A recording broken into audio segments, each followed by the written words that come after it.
A paz do Senhor, meus irmãos, minhas irmãs, sejam muito bem-vindos ao nosso canal.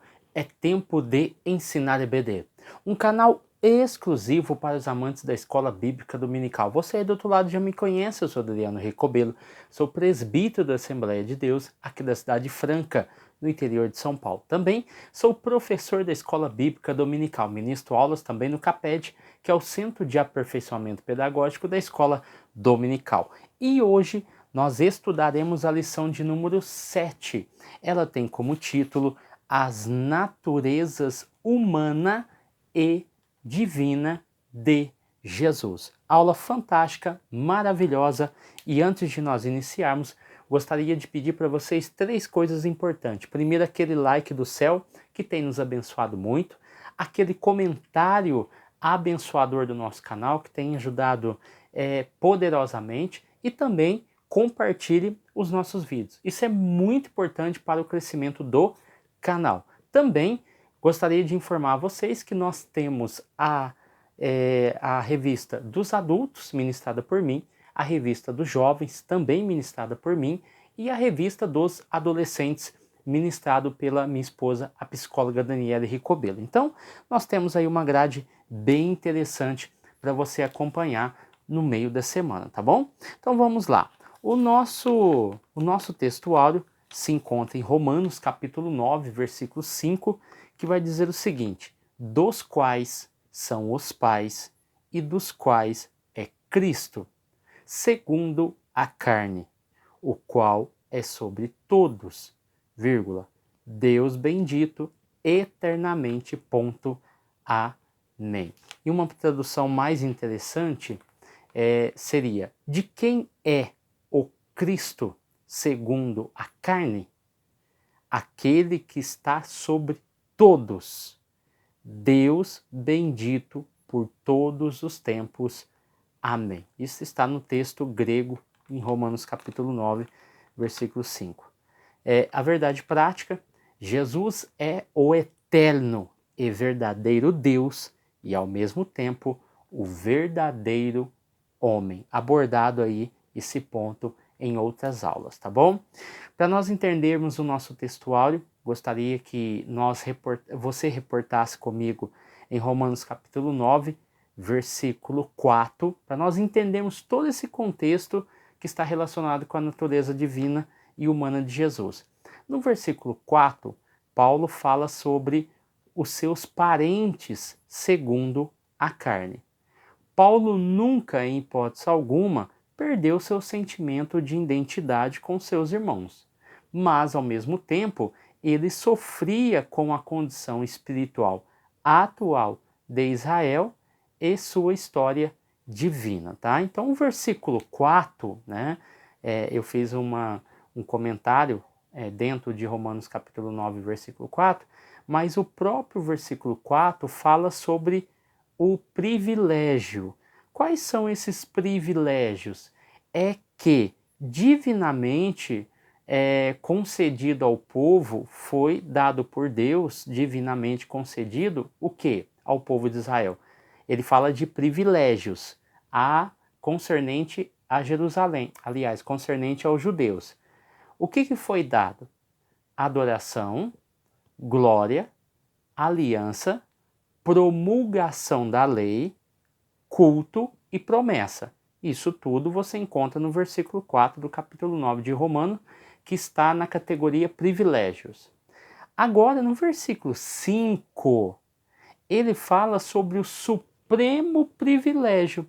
Qual é o supremo privilégio? É o que, através dos seus pais, os seus antepassados, e segundo a carne, veio o Cristo, que é Deus acima de tudo e de todos. Olha que interessante para nós iniciarmos aí a nossa lição, tá bom? A lição de número 7, como o texto se encaixou muito bem. Na leitura bíblica em classe, nós retornaremos a Romanos capítulo 1, versículo 1 ao 4, e Filipenses capítulo 2, versículos 5 ao 11. Filipenses capítulo 2, do 5 ao 11, nós vamos deixar para abordar dentro do corpo do texto. E Romanos capítulo 1, Paulo, no início, se compara a servo, que no caso aqui o termo é doulos, né, escravo, e ele é chamado para apóstolo, ou seja, um apóstolo pelo chamado, a pregar o quê? O Evangelho de Deus. O que é esse Evangelho de Deus que Paulo está anunciando aqui? É a alegre proclamação da vitória e exaltação do seu Filho e a anistia e também a libertação que podemos experimentar por meio da fé nele, tá? Então aqui nós vemos esse brilhante tema, o qual antes havia prometido pelos seus profetas nas Sagradas Escrituras, acerca de seu filho que nasceu da descendência de Davi, segundo a carne, declarado Filho de Deus em poder, segundo o Espírito da santificação, pela ressurreição dos mortos. Tá? E aqui eu fiz até um comentário, a fórmula cristológica, né, que foi abordado aqui, versículo 3 e o versículo 4. No versículo 3, segundo a carne, quer dizer que Jesus era descendente de Davi, de acordo com a promessa do Antigo Testamento, que chama o Messias de filho de Davi. O termo segundo o Espírito de santificação, abordado aqui no versículo de número 4, aquele que em sua existência humana pertenceu à descendência de Davi, foi declarado Filho de Deus em poder, pela ressurreição dos mortos, tá bom? Segundo o Espírito de santificação, tá? Então aqui, se você pegar os melhores comentários, não está falando do Espírito Santo, tá? Então aqui no versículo 3, que nasceu, acerca do seu filho que nasceu. O termo aqui no grego fala de uma transição de um estado ou modo de subsistência a outro. Por isso que fala declarado, aliás, acerca de seu filho que nasceu da descendência de Davi. É uma transição, um estado. Então Jesus como homem era da descendência de Davi, mas foi declarado Filho de Deus em poder pela ressurreição. Então, a palavra declarado é determinado, ordenado ou designado, indicado, Filho de Deus em poder, tá bom? Vamos lá.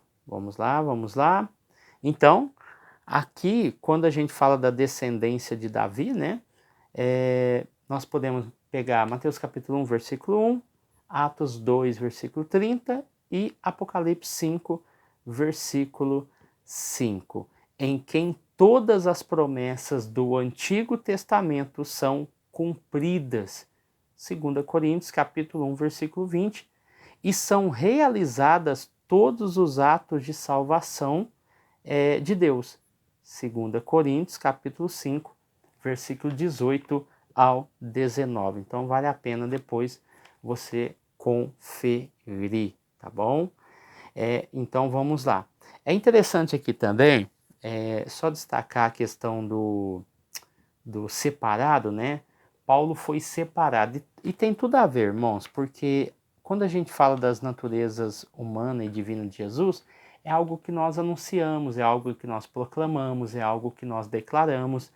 Então, quando ele vai dizer que ele foi chamado, ou seja, ele foi separado, é a mesma raiz da palavra fariseu. É interessante quando você estuda ali no grego, é a mesma raiz.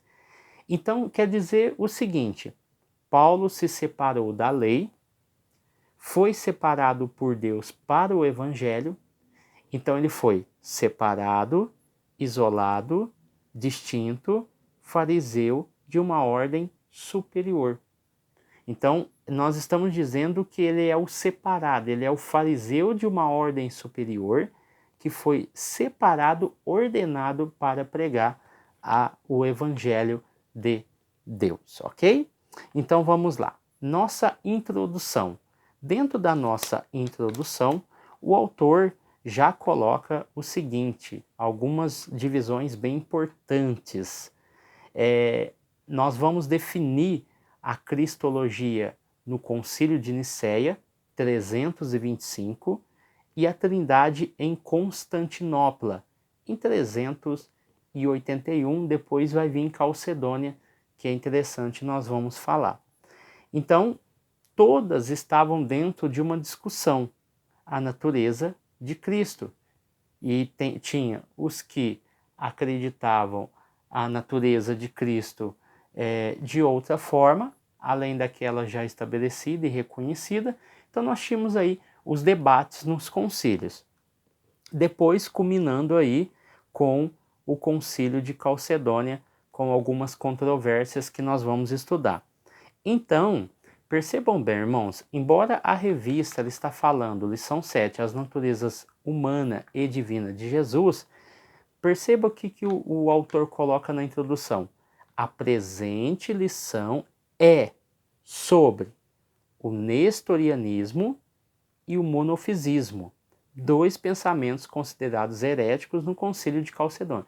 Então, muito cuidado, porque o foco da lição não é necessariamente falar sobre as naturezas humanas e divinas de Jesus de forma extensa, exaustiva, mas falar sobre esse ponto, dois pontos, nestorianismo e monofisismo, tá bom? Então, aqui tá bem claro, ok?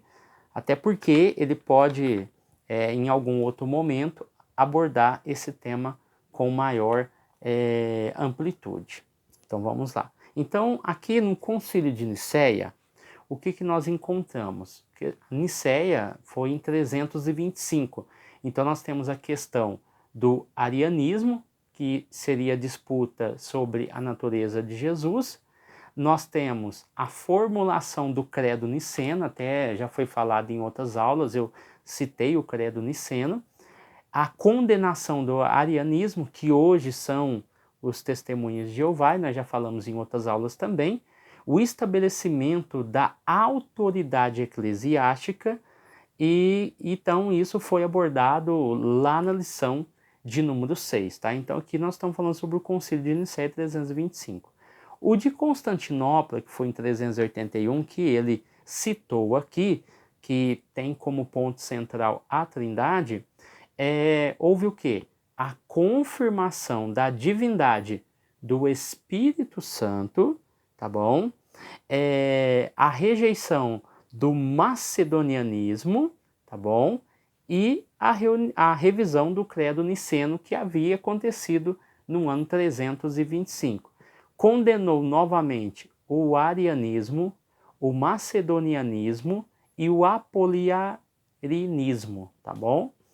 Agora o Calcedônia, 451. O que nós temos de definição? Definição, natureza de Cristo. Uma pessoa, duas naturezas. E não duas pessoas, duas naturezas. A rejeição do monofismo. Cristo tinha apenas uma natureza divina. É rejeição. Rejeição do nestorianismo.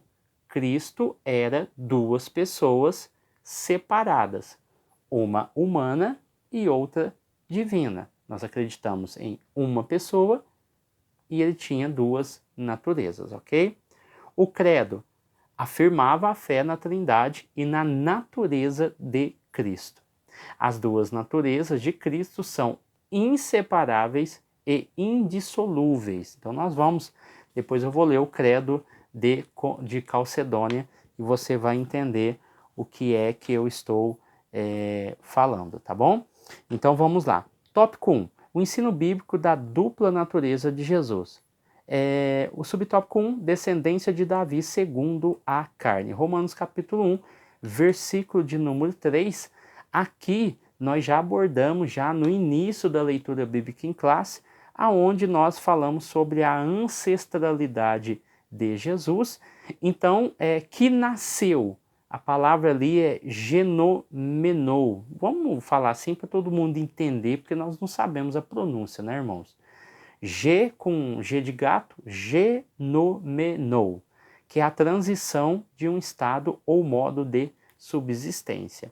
Então, a sua linhagem está registrada na introdução do Evangelho de Mateus, no capítulo 3 de Lucas, tá? No capítulo 3 de Lucas. Jesus foi concebido no ventre de Maria, uma virgem de Israel, pelo Espírito Santo. Então, essa transição, percebam, lá em Mateus capítulo 1, do 1 ao 17, nós temos a genealogia de Jesus. E ela é diferente de Lucas capítulo 3, e eu quero só fazer esse adentro para os irmãos entenderem. Por quê? Lá em Mateus capítulo 1, Jesus é chamado de filho de Davi e também é chamado de filho de Abraão. E isso é por descendência, tá bom? Porque ali o texto, a genealogia inicia de Abraão a Cristo. E um detalhe interessante é que na genealogia de Mateus, nós temos 4 mulheres dentro da genealogia de Jesus. 2 mulheres são gentílicas, no caso Raabe e Ruth, e 2 mulheres são judias, Tamar e Betseba, tá bom? Qual que é a diferença, irmãos? Lucas capítulo 3, versículo 23 ao 38, no versículo 23, que é o início, Eli, que aparece ali, é pai de Maria e não de José, porque lá é apresentado o nome de José, porque como o nome da mulher, ela, no caso aqui, não entrou nessa linhagem de Lucas, diferente de Mateus, que colocou 4 mulheres, ela não se inicia com Maria. E no caso aqui, Eli é o pai de Maria e não de José. Por quê, irmão Adriano? Porque o pai de José é apresentado, é Jacó, lá em Mateus capítulo 1, versículo de número 6. Lá é apresentado que José tem um pai chamado Jacó. E aqui, Eli não é pai de José, é pai de Maria, ok? Então eles trocaram Maria por José, tá bom? Então colocaram o nome do esposo e a genealogia vai até Adão e Adão de Deus, tá bom? Então começa com Eli e vai até Deus, né? No caso Adão e Adão de Deus. Só uma observação para os irmãos se atentarem lá, tá bom? O subtópico 2, declarado o Filho de Deus em poder. Nós já falamos aqui também, que é o versículo de número 4, tá bom? E aqui o autor fala sobre os privilégios que Deus concedeu a Israel, como a adoção, glória, concertos, lei, culto, promessas, e o apóstolo conclui, dos quais os pais e dos quais é Cristo, segundo a carne, o qual é sobre todos. Então ele faz essa comparação bem interessante e fala sobre os privilégios e o supremo privilégio de ter entre a descendência dos pais Jesus Cristo, que é tudo sobre todos, tá bom? Agora, o subtópico 3 vai falar sobre o antigo hino cristológico, Filipenses capítulo 2, aí nós temos do versículo 5 ao 11, e ele abordou aqui versículos 5 ao 6. É interessante porque o autor faz algumas pinceladas dentro do texto que é importante a gente ressaltar. Ele coloca aqui que Jesus, sendo Deus, não usou as prerrogativas da divindade durante o seu ministério terreno. Isso é fato. Isso não tirou a plenitude da divindade dele, porque nós acreditamos que Jesus é plenamente homem e plenamente Deus. Então, ele não se esvaziou da sua divindade. Nós vamos entender durante seu ministério terreno. E mesmo que fizesse uso delas, não consideraria isso uma usurpação. Então o autor trata dentro do escopo do status, o status de Cristo antes da ressurreição. Então esse status é a condição ao qual ele se encontra e a condição ao qual ele se encontrava antes do esvaziamento, tá bom? Tanto é que ele usa o termo grego morphe, né, ou morphe, né, vamos pôr morphe para os irmãos entenderem, que aqui nada mais é do que significa natureza. E algumas traduções traz como forma.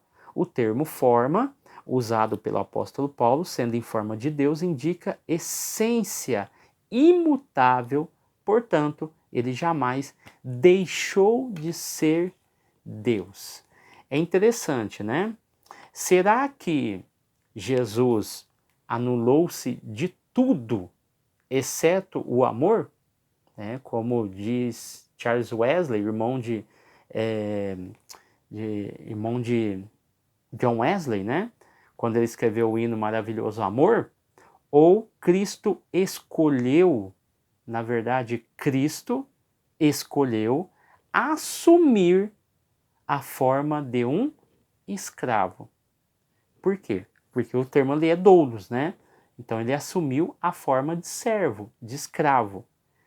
É interessante, ele não se parecia simplesmente como um escravo. Então ele não tinha apenas o aspecto, a aparência, como alguns hereges estavam admitindo. Ele assumiu exatamente a forma de um escravo, de um senhor, tá bom? Então, é interessante que o versículo 7, 8, alguns fazem contraste com Isaías capítulo 53, tá? A mesma posição ali de pais Quirion e doulos no Novo Testamento, dá a ideia aí, quando você lê Isaías 53 e lê o versículo 7 e 8, você faz uma comparação bem interessante, tá? Então, quando você vê o versículo 6, forma, que é o morphe, né? Morphe, é a forma externa que é visível aos olhos.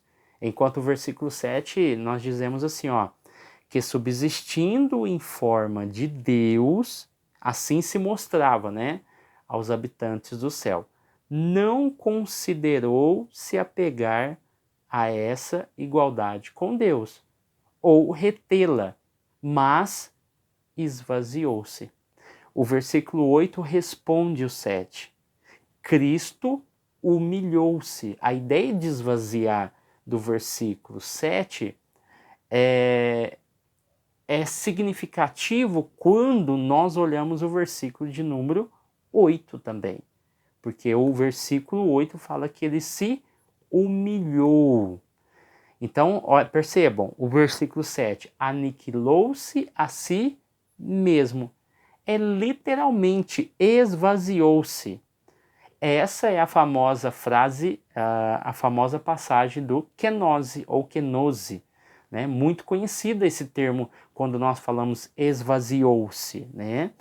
E a interpretação aqui, ela é variada. Vários comentaristas vão abordar de determinadas formas para tentar trazer esse significado da kenose, que é esvaziou-se. Então, quando você for estudar o termo esvaziou-se, a palavra kenose, com K, né, de kaká, ela vai aparecer nos seus livros que você estudar. Então, ela tem uma gama de interpretações. A interpretação ela é variada. E eu até peguei uma frase do livro interessante, ó. A interpretação é variada e é capaz de deixar o estudante desorientado e atormentá-lo com paralisia intelectual. É o que acontece quando nós paramos no kenose, né? O que significa esvaziar-se, né? Então, é desnecessário, eu estou seguindo uma linha que é completamente diferente de alguns que já abordaram. Se você assistir outro vídeo aí, você vai encontrar várias hipóteses concernente a kenose. Mas como eu estou baseado aqui nos livros da CPAD, estou muito tranquilo naquilo que eu vou falar. Então, é desnecessário perguntar: Cristo esvaziou-se do quê? De sua deidade? De sua natureza? De suas prerrogativas divinas? De ser igual a Deus? Percebam que o termo kenose significa despejar. Despejar. Ou seja, ele está despejando daquilo que ele é, ou seja, sendo o próprio Cristo o objeto do despejar. Então, o esvazior está em contraste com, percebam, anote, o esvaziou está em contraste com a forma de servo e também com a ideia de tornar semelhantes aos seres humanos. Estão complicando muito a forma de entender kenose, tá bom, irmãos? Então tome cuidado. O próprio texto se explica. Como nós somos pentecostais, o texto explica o próprio texto. Não esqueça nunca disso. O texto sempre explica o próprio texto, tá? E ler texto e contexto para não criar um pretexto é uma regra básica da exegese, tá bom? Senão você vai criar uma exegese, tá? Então, a ideia de esvaziar está em contraste, tá? Está simultâneo com a ideia de forma de servo. Estou me esvaziando, estou me tornando servo, doulos, escravo. E também a ideia de tornar semelhante aos seres humanos. O que eu posso resumir aqui de Filipenses capítulo 2? Que aqui, no kenose, eu tenho o mistério da encarnação. No kenose eu tenho o mistério da encarnação de Cristo. Ele esvaziou-se. O texto não traz detalhes, somente o termo no grego. E o termo no grego é despejar. Então a ideia é fluida. Ele vai se despejar. Ou seja, ele vai se despejar no quê? Na forma de servo. Ele vai se despejar no quê? Na figura, na semelhança aos seres humanos. Ele vai representar a humanidade pecadora. Ele vai representar, através da figura humana, essa natureza, tá bom? Então é interessante quando nós pensamos de kenose nesse contexto, tá bom? Então eu acredito que não tenha muitas complicações quando você pega um bom comentário, quando você pega excelentes livros, quando você pega a vertente que você denomina acreditar, tá bom? Então vamos lá. Tópico 2. As heresias contra o ensino bíblico da dupla natureza de Deus. Aqui, quem foi Nestório? É interessante nós abordarmos esse ponto histórico e entender que ele foi, segundo o próprio livro, bispo de Constantinopla, 428-431. Ele discordava do título dado a Maria, defendido por Cirilo de Alexandria, lembrando que ele era de Constantinopla, e Cirilo usou o termo mãe de Deus, ou seja, em grego, Theotokos, literalmente portadora de Deus. Então, ele sugeriu, quem sugeriu? O bispo Nestório. O que ele sugeriu? Que fosse chamado de receptadora de Deus, que no caso, ou Christotokos, é diferente de Theotokos, ou seja, mãe de Deus, tá bom? Então, receptora de Deus, ou Christotokos, mãe de Cristo. Sim, ela era mãe de Cristo, tá bom? Então, mãe de Deus, em grego, Theotokos. Theotokos, mãe de Deus. Ele vai trazer Christotokos, ou seja, mãe de Cristo. Então, Nestório defende a ideia, mãe de Cristo. E não como Cirilo acreditava, mãe de Deus. E é interessante que a questão da Imaculada Conceição, a adoração a Maria não é tão antiga, é de 1854.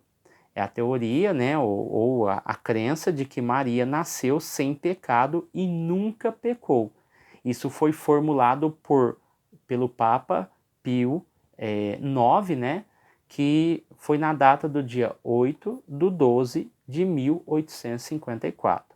Depois nós temos a Assunção de Maria, que, segundo a crença, ela morreu e depois ressuscitou e foi levada ao céu.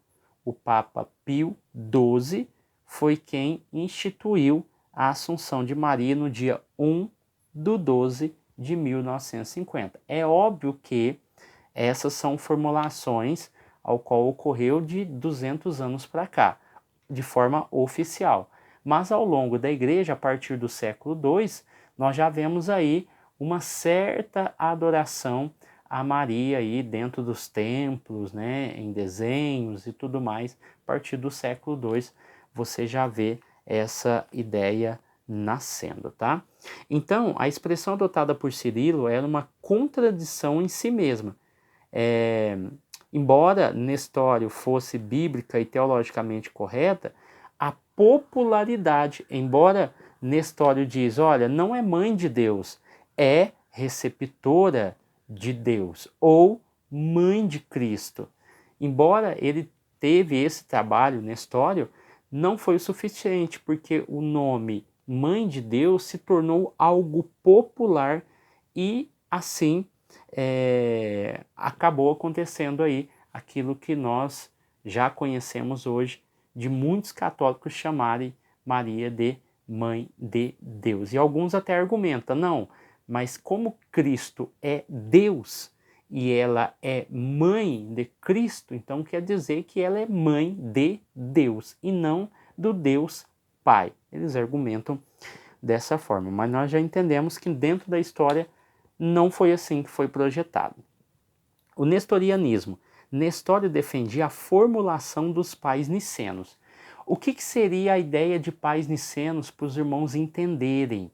Quando ele fala de pais nicenos, nós temos aí uma data, que foram os pais que formularam as questões teológicas aproximadamente até o ano 325. Por isso que chama o Concílio de Niceno.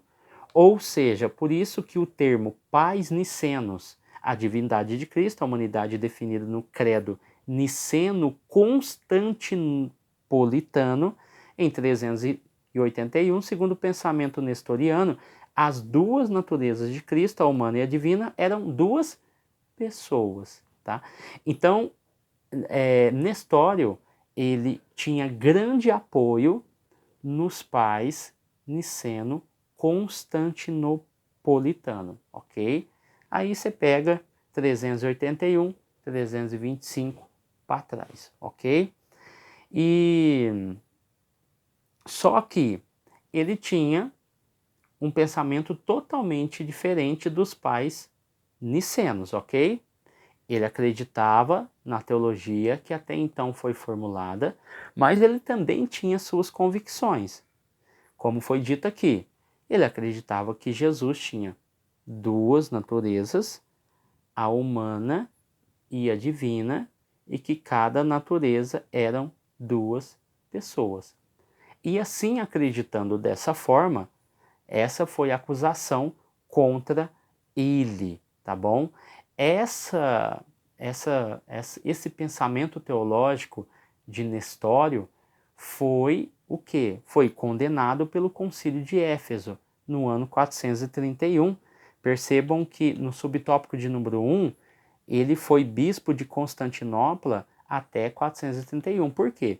Porque ele foi expulso, tá bom? Ele foi considerado herege e o imperador o exilou. O nestorianismo, ele foi uma fonte teológica que foi popular na Idade Média, na Pérsia e na China, tá? Idade Média, na Pérsia e na China. A igreja assíria ainda segue a doutrina de Nestório. O cisma nestoriano aconteceu. Aí no século V, né, ali, aconteceu o cisma nestoriano. Não é o grande cisma de 1054, tá bom? Entre a Igreja Romana e a Ortodoxa. Esse é do século V. Aconteceu entre a Igreja Ortodoxa da época e a Igreja afiliada ao nestorianismo do século V, tá bom? Então, aqui nós temos esse ponto aqui estabelecido por Nestório, ao qual foi condenado, tá bom? Então, vamos lá, vamos ver se eu marquei mais alguma coisa aqui. Aqui no ano 325, que foi citado, né? No ano 325, nós temos aqui um concílio que abordou questões relacionadas a Deus, Jesus, Espírito Santo, a Igreja e também a ressurreição, tá bom? Então vamos lá. O monofisismo. O monofisismo, um pouco diferente aí do nestorianismo, nestorianismo acreditava em Jesus com duas naturezas, né? Em duas pessoas, enquanto o cristianismo tradicional ortodoxo acreditava em Cristo uma pessoa com duas naturezas. Aqui nós entramos no monofisismo. O monofisismo é o termo que vem de duas palavras gregas: monos, únicos, natureza, ou seja, única natureza. Seu principal expoente que foi Eutico, tá? Surgindo aí na Síria e no Egito, né? Também conhecido como Eutique. Essa doutrina afirmava que as duas naturezas de Cristo são fundidas em uma só, ou seja, houve uma mistura, uma fusão, seria uma natureza híbrida. Olha que diferença. Cristianismo ortodoxo, uma pessoa, duas naturezas. Nestorianismo, duas naturezas, duas pessoas. O monofismo, as duas naturezas são fundidas em uma só natureza. A humana e a divina se fundem, tá? Essa doutrina foi condenada no Concílio de Calcedônia, que aconteceu no ano 451. Niceia 325, Constantinopla 381 e Calcedônia 451. O que acreditava? Jesus é apenas Deus e não homem. Então eu estou falando de um monofisismo. Jesus é apenas Deus e não homem. A natureza humana de Jesus, a natureza humana de Jesus foi absorvida pela divina. Aí também, dentro do monofisismo, a Virgem Maria é a mãe de Deus, Theotokos, e não Christotokos. Mas não a mãe de Jesus como homem, mas sim a mãe de Deus. O monofisismo existe nas igrejas orientais, coptas, ortodoxas do Egito e igrejas apostólicas da Armênia. Então, o monofisismo foi uma das principais causas entre as divisões orientais e ocidentais do ano de 1057, que é conhecido por todos nós como o Grande Cisma, tá bom? Aqui no subtópico 4, o Concílio de Calcedônia. Aqui, dentro da formulação teológica, as propriedades de cada natureza permanecem intactas. Aí você vai ter uma definição aí já do Concílio de Calcedônia. Para formar uma só pessoa e substância, não dividida ou separada em duas pessoas, mas um só e mesmo Filho unigênito, Deus Verbo, Jesus Cristo, Senhor. A encarnação do Verbo não é uma conversão ou transmutação de Deus em homem, e nem de homem em Deus. Não é uma transição, uma transmutação. Então, o documento, a união dessas duas naturezas é permanente como resultado da encarnação. Eu peguei aqui a definição de fé do Concílio de Calcedônia, 451, né? E depois de Cristo. Olha o que o texto fala, é muito importante, talvez que você procure na internet e leia, para que você compreenda o que esse concílio estava falando e o que é que ele definiu. Eu já li outros, né? E até eu li o Diário também, Ário, que defendia o arianismo, né? E eu li a definição dele em outra aula e também da igreja defendendo a divindade de Cristo. Aqui nós já estamos no ano 451 e eles também fazem um documento depois de muita discussão teológicas e tudo mais. O texto diz assim, ó: seguindo os santos pais nicenos, tá?